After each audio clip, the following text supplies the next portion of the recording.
Basically, we are living in the era of information explosion, and we are dealing with a lot of information coming from a number of thousands and lakhs of sources also. Professor Selvan, he has vast experience and expertise in, especially in media literacy. So on this topic, I want to request Professor K.S. Arul Selvan to talk about what is information explosion and how students or general public also can deal with this flood of information and find out the relevant, credible information from this information flood. Actually, the last 25 years, we are living with various online and digital platform. The previous generation, previous 2-3 generation, if you look into that, we were limited to newspapers, at the most radio, occasionally television. And that too, content are produced by professionals. And they have set of rules, guidelines, ethics, and everything comes from my various filtration. The number of information coming to the individual level or family level are limited, reliable, and controlled. Controlled in the sense, the way we are consuming, not in the way it's being produced. So that was the earlier generation. The invention of ICT, Information and Communication Technology, 95 onwards, if you look into that, the number of outlets gone up. First 10 years, it was limited because of we were not able to access the gadgets. From 2005 onwards, once the government liberalized the market for the telecom sector, then the introduction of mobile, and then the introduction of Web 2.0, all together, it became a kind of explosion. Explosion in the sense, anyone can produce, anyone can consume. We were just a passive audience earlier, even up to 2005. The Web 2.0, mobile, and better connectivity, affordability made everybody a kind of active audience. So that's, we call it as a prosumer, producer and consumer and producer. That's about earlier being called. So automatically everybody started producing, and institutions are producing. Information is coming from various quarters, not necessarily within the national boundary, coming from global context. And information explosion, actually, Amit, is not a term coined in the recent past. It was coined before digital era. 1964, it got coined by a political scholar. Because of newspaper, a lot of radio stations, it was not that we haven't understood the concept in that period of time, but now it's aptly we can contextualize. And the information explosion, if you take in a very simplest definition, inability to take a decision based on multiple availability of data. We have data, but we are not able to conclude or take a decision for our requirement. This is called information explosion. So this is what happening that multiple sources, multiple outlets, Instagram, social media, online platform, television channels, multiple channels, newspapers, and SMS, WhatsApp. In a day, we'll bombarded with the information. For example, in 2020, it was measured that the human beings produced 2.5 quintillion amount of data. In the simplest term, I can say it's a billion of billions of data. If you quantify in terms of number of sheets, number of papers we can print out, it may not, we can't quantify that. It might take a number of generations for us to go through 2.5 quintillion of data. So that much data we are generating. Human beings are generated in 1 year. So now you can understand that the information explosion, we are living in that area. And on the top of that, we don't know how to control it. Majority of us, we have to admit that. We are opening newspaper in the online platform, television channels, parallelly we are looking, while driving, we are listening to radio, and meanwhile we are getting WhatsApp. So in a time, if you look at that in our normal day-to-day life, we are into information multitasking. unable to concentrate on many activity. We are consuming, we are doing multiple tasking. We are unable to concentrate on that. You're driving, similarly, parallelly, or listening audio broadcast or watching a movie, whatever we are doing that. Either we are concentrating on driving or listening or enjoying the music. So this is what to become a part of life in the contemporary world.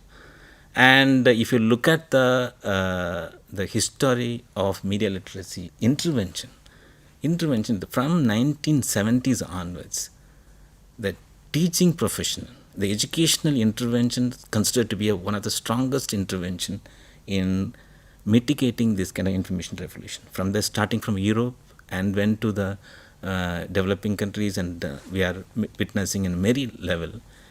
Schools, teachers, and university colleges played a major role and playing an important role in empowering youngsters how to handle the magazines. It was started in a magazine, came with the colorful pictures, then television, then internet. So teachers in many European countries, they have very strong educational curriculum to empower the youngsters to handle the media and the information system. The media literacy skills basically empowering the children or youngsters to control or handle the media, because the media content coming to us, it has various ramifications. It's not just produced by some individuals, some institutions. We need to understand it's a social, political, and economic background of the media content. So this is a basic crux of media literacy. I would like to quote certain important media literacy skills that is required to overcome the information explosion. This is according to Barron. He proposed 7 media literacy skills. If we are able to adapt into the 7 literacy skills, we can protect ourselves individually. One of the major recommended skill to control the information explosion is ability to make an effort to understand the content and filtering out the noise.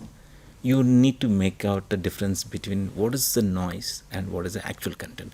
In a communication, we know what is the noise means, the disturbance and unwanted content, unwanted element. If you are not able to figure it out, then we can't understand which is correct, which is wrong. So this is a primary skill required, which is the right content and which is a noise. We need to be able to distinguish. That is a major primary functionality required. And then we need to understand the power of media messages. Media messages are very powerful. We have many more critics, but the media system, media institutions are very powerful. It can change government. Remember that media content can change the government. That much powerful it is. So whenever the media messages comes, it has its own ramification, impact. The individuals need to understand the power of messages. This is the secondary level. The third level, they need to understand the difference between emotional content versus irrational messages. The many messages are created emotionally, and because automatically during any event, the victims or the people who suffer, they tend to give emotional response.